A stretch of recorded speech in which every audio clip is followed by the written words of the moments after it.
Selamat menonton, tetap semangat, jaga kesehatan, dan tetap dalam pengawasan orang tua.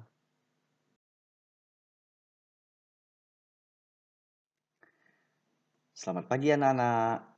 Sebelum memulai pembelajaran, marilah kita berdoa agar Tuhan menyertai kita dalam proses pembelajaran kali ini.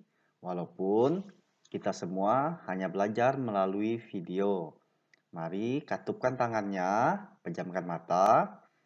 Kita mulai doa pembukaan. Dalam nama Bapa dan Putra dan Roh Kudus. Amin.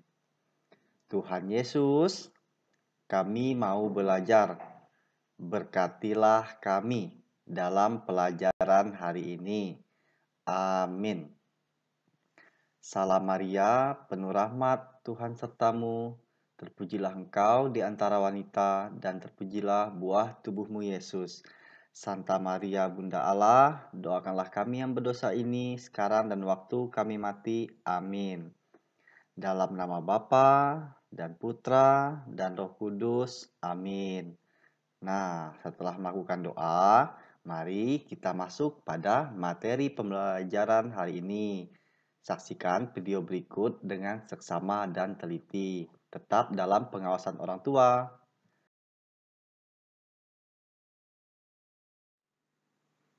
Kali ini kita akan masuk di materi tentang pengamalan Pancasila dalam kehidupan sehari-hari. Tentu anak-anak semuanya pasti sudah tahu apa itu Pancasila dan apa saja poin-poin dan isi dari Pancasila tersebut. Pancasila adalah ideologi bangsa negara kita. Jadi Pancasila itu adalah pandangan atau ideologi negara kita. Dan kelima poin yang ada di Pancasila, anak-anak tentu sudah hafal. Ingat dan wajib tahu apa saja isi kelima poin dari Pancasila itu. Yang pertama, ada ketuhanan yang Maha Esa. Yang kedua, kemanusiaan yang adil dan beradab. Yang ketiga, persatuan Indonesia. Yang keempat, kerakyatan yang dipimpin oleh hikmah kebijaksanaan dalam permusyawaratan perwakilan. Dan yang kelima, poin yang terakhir, keadilan sosial bagi seluruh rakyat Indonesia. Yang pertama yang akan kita bahas yaitu tentang pengamalan sila pertama Pancasila. Nah, jadi yang pertama kita bahas tentang sila pertama. Contoh pengamalannya di kehidupan sehari-hari. Di sini Bapak mencantumkan ada 4, tapi anak-anak mungkin nanti boleh belajar lagi atau boleh membaca lagi di tempat manapun, itu masih banyak lagi. Masih banyak contoh-contoh pengamalan sila pertama.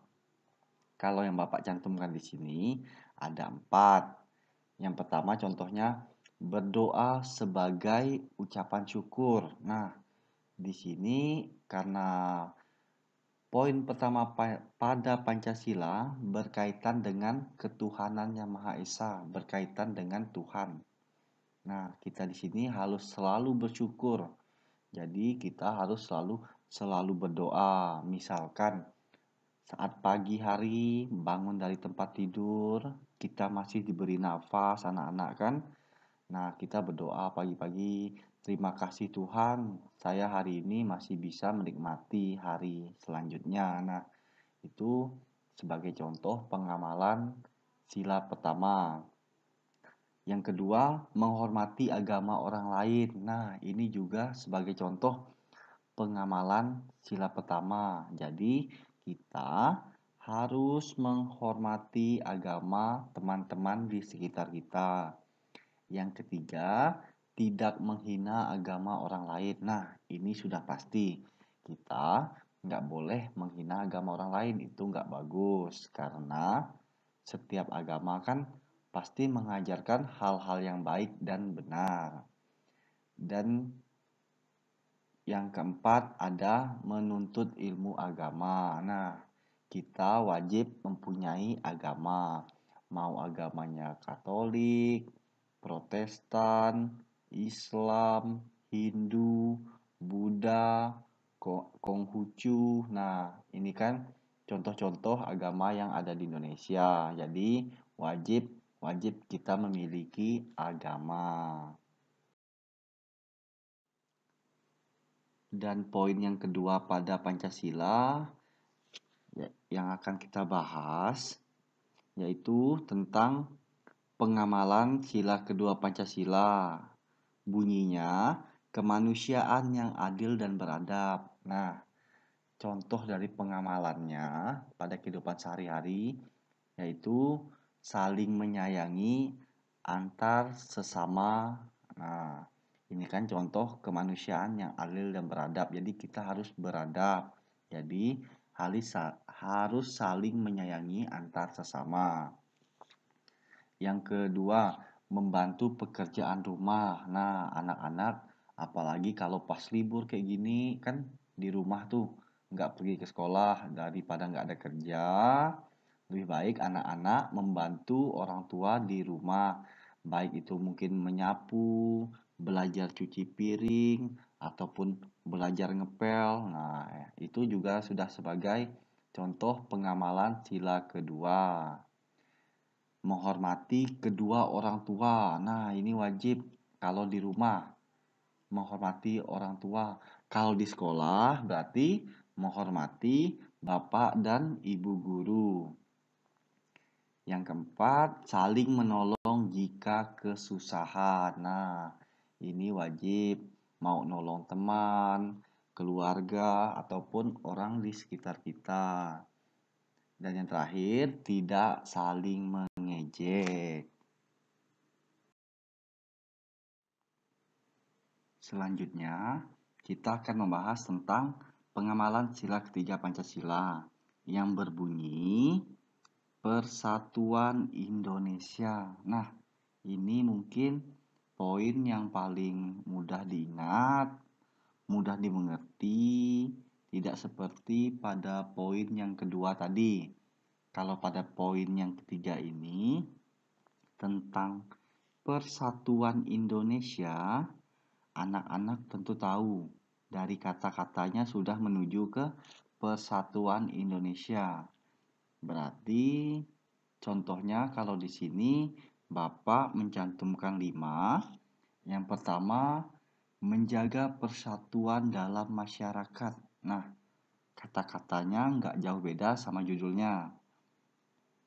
Yang kedua, cinta tanah air. Nah, ini bersangkutan dengan yang namanya negara. Kan tadi katanya Persatuan Indonesia. Berarti harus cinta tanah air, bangga menjadi bangsa Indonesia. Nah, ini juga mengikuti upacara. Ini tentu wajib. Kecuali atau ada sesuatu dengan lain hal. Seperti sekarang, kita kan nggak boleh berkumpul. Apalagi waktu 17 Agustus kemarin yang biasanya kita upacara. Kali ini kita nggak bisa upacara ramai-ramai. Tapi upacarakan nggak harus mengikuti upacara di sekolah. Mungkin bisa menonton dari TV juga bisa. Dan yang terakhir, menjaga persahabatan dengan semua teman. Nah, menjaga persahabatan dengan semua teman ini juga sama dengan pada poin A, yaitu menjaga persatuan dalam masyarakat. Tujuannya tetap sama, yaitu menuju kepada persatuan. Poin yang keempat yang akan kita bahas yaitu pengamalan sila keempat Pancasila yang berbunyi kerakyatan yang dipimpin oleh hikmah kebijaksanaan dalam permusyawaratan perwakilan. Nah, ini mungkin yang agak susah atau mungkin sangat sulit bagi anak-anak mengingatnya karena kata-katanya terlalu panjang. Tapi untuk pengamalannya dalam kehidupan sehari-hari itu anak-anak mudah mengingatnya karena pada poin keempat Pancasila yang ini lebih ditekan kepada permusyawaratan, yaitu musyawarah. Jadi semua hal yang berkaitan dengan kehidupan sehari-hari itu ditentukan dengan cara rapat, bahasa kerennya musyawarah. Nah, atau bahasa mudahnya rapat. Jadi, semua hal harus dimusyawarahkan, terutama hal-hal penting yang menyangkut kepentingan bersama. Di sini, Bapak memasukkan 3 poin. Yang pertama, mengadakan musyawarah untuk membuat keputusan. Nah, mengadakan musyawarah untuk membuat keputusan ini misalnya kalau anak-anak di kelas mau menentukan misalnya jadwal piket mungkin, jadwal les atau yang lainnya. Tentu semuanya harus melalui musyawarah kan anak-anak atau ketua kelas juga mungkin. Itu harus pakai keputusan. Jadi ditentukan lalu diputuskan. Yang kedua, tidak memaksa kehendak saat musyawarah. Nah, jadi kita di sini tidak memaksa kehendak saat musyawarah. Yang ketiga, menghormati keputusan rapat. Nah, setelah rapat, hasilnya sudah ditentukan. Misalnya, yang piket hari ini siapa, yang piket besok siapa, sudah diputuskan. Jadi, kita harus menghormatinya. Hari-hari siapa saja yang piket. Contohnya seperti itu. Dan poin yang terakhir yaitu pengamalan sila kelima Pancasila. Bunyi sila yang kelima Pancasila yaitu keadilan sosial bagi seluruh rakyat Indonesia. Nah, poin kelima ini kata-katanya hampir mirip dengan poin kedua pada Pancasila.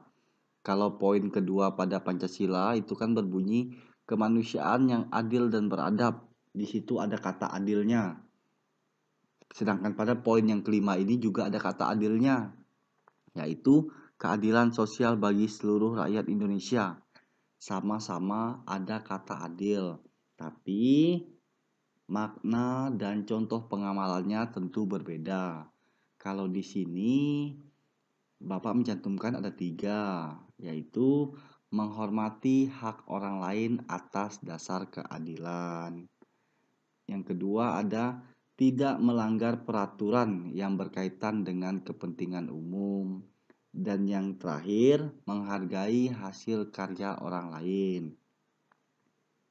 Nah, jadi dari kelima poin Pancasila tadi dan beberapa jenis contoh pengamalannya Bapak cantumkan, mungkin masih banyak di luar sana yang anak-anak bisa pelajari.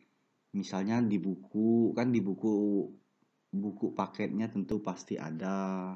Mungkin anak-anak juga bisa searching lagi di Google atau dimanapun tentang contoh-contoh pengamalan kelima sila tadi. Jadi cukup sekian video pembelajaran hari ini. Bapak ucapkan terima kasih. Tetap semangat.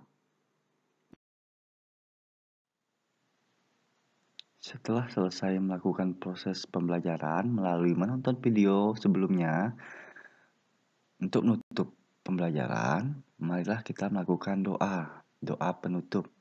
Dalam nama Bapa dan Putra dan Roh Kudus. Amin. Tuhan Yesus, kami bersyukur kepadamu atas berkat dan penyertaan-Mu selama ini. Kami belajar tadi.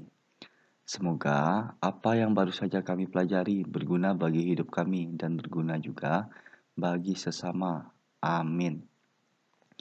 Bapa kami yang ada di surga, dimuliakanlah nama-Mu, datanglah kerajaan-Mu, jadilah kehendak-Mu di atas bumi seperti di dalam surga. Berilah kami rezeki pada hari ini, dan ampunilah kesalahan kami, seperti kami pun mengampuni yang bersalah kepada kami. Dan jangan masukkan kami ke dalam percobaan, tetapi bebaskanlah kami daripada yang jahat. Amin. Dalam nama Bapa dan Putra dan Roh Kudus. Amin.